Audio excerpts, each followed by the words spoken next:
हमारे मारवाड़ में 3 तरह से नींबू का अचार बनता है। एक तो ये भरवा नींबू का अचार जो बिना तेल के होता है। दूसरा ये है चोपड़िया नींबू का अचार, ये पाचक भी होता है, इसमें तो तेल लगता है थोड़ा।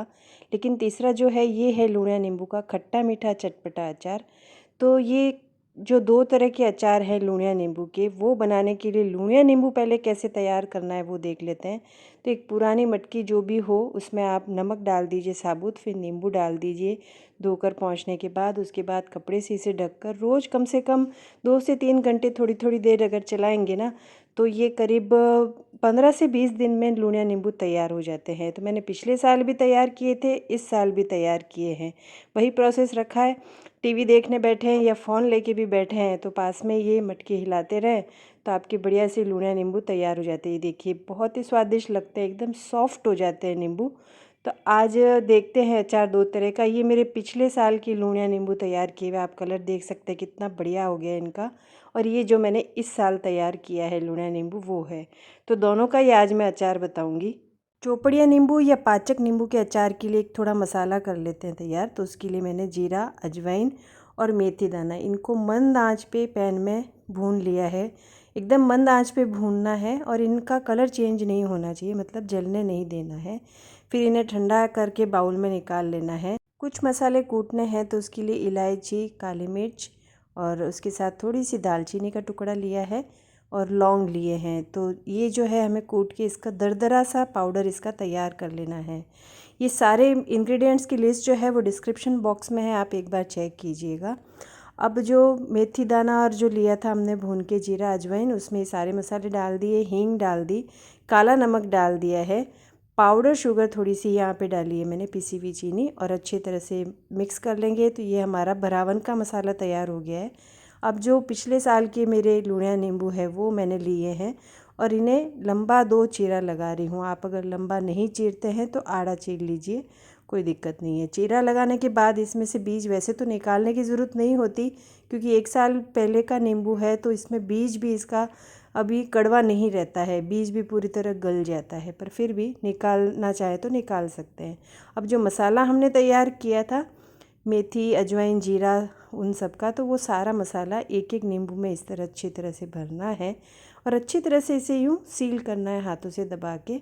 और फिर कांच का एक सूखा कोई भी बर्नी ले लें, कोई कांच का जार ले लें जिसमें पानी बिल्कुल ना लगा हो, अच्छी तरह से सुखाया हुआ हो, उसमें एक एक करके नींबू डाल देने हैं और फिर ढक्कन लगा के 5 से 6 दिन के लिए ऐसे ही रख देंगे। उसके बाद इसमें तेल डालेंगे, तब तक इसे हिलाने की ज़रूरत नहीं है, इसे ऐसे ही रख देना है।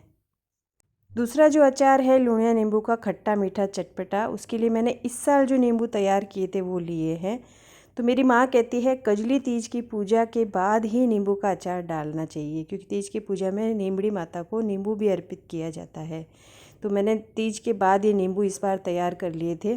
इन्हें भी चीर लेना है, हमें टुकड़े कर लेने हैं। आप 8 टुकड़े करें, 4 टुकड़े करें, कोई भी आपको जो ठीक लगे, और बीज इनके निकाल लेने हैं।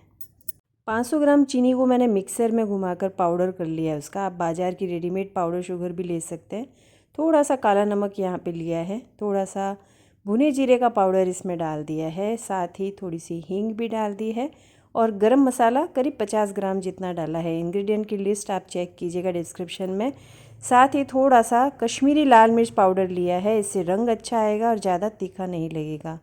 ये सारे मसाले अच्छी तरह से एक बार मिक्स कर लेने हैं। अब किसी भी अचार में कलौंजी और सौंफ डालें तो थोड़ा स्वाद और अच्छा आता है, तो थोड़ा सा इसमें मैंने कलौंजी डाल दिया है। आपके यहाँ इसे आपकी भाषा में क्या बोलते हैं बताइएगा। और जो अचार वाली सौंफ होती है वो भी थोड़ी सी डाल दिए। तैयार है हमारा ये मसाला।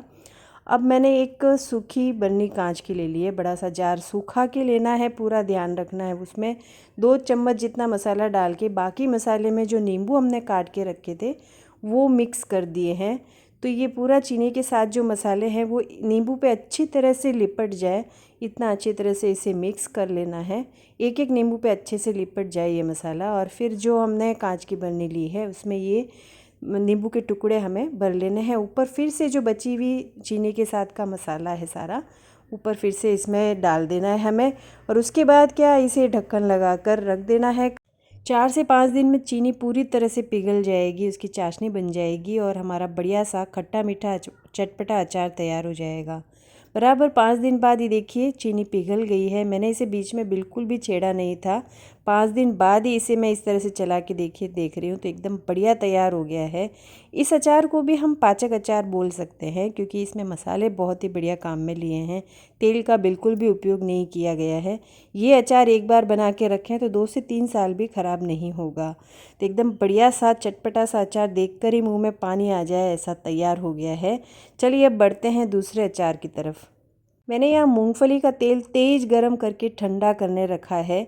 आप यहाँ पे सरसों का तेल भी ले सकते हैं। और जो नींबू हमने मसाला भर के रखे थे, चोपड़िया नींबू अचार जिसे बोलते हैं, उस बरनी में ये तेल हमें डालना है। कितना डालना है कि नींबू सारे तेल में डूब जाएं। ढक्कन लगा के इसे 2 से 3 दिन तक रख लें तो ये भी अचार फिर और तैयार हो जाएगा। एकदम बढ़िया सा अचार लगता है। इसे तो पाचक नींबू का अचार ही बोलते हैं। ये सिर्फ ऐसे भी खाया तो बहुत बढ़िया लगता है। तो आज का ये रेसिपी वीडियो नींबू के 2 तरह के राजस्थानी नींबू का अचार आपको पसंद आया है तो लाइक शेयर और कमेंट ज़रूर करें। फिर मिलेंगे एक अच्छी सी रेसिपी के साथ। तब तक के लिए स्वस्थ रहें, मस्त रहें, सबसे बड़ी बात खाते रहें। धन्यवाद।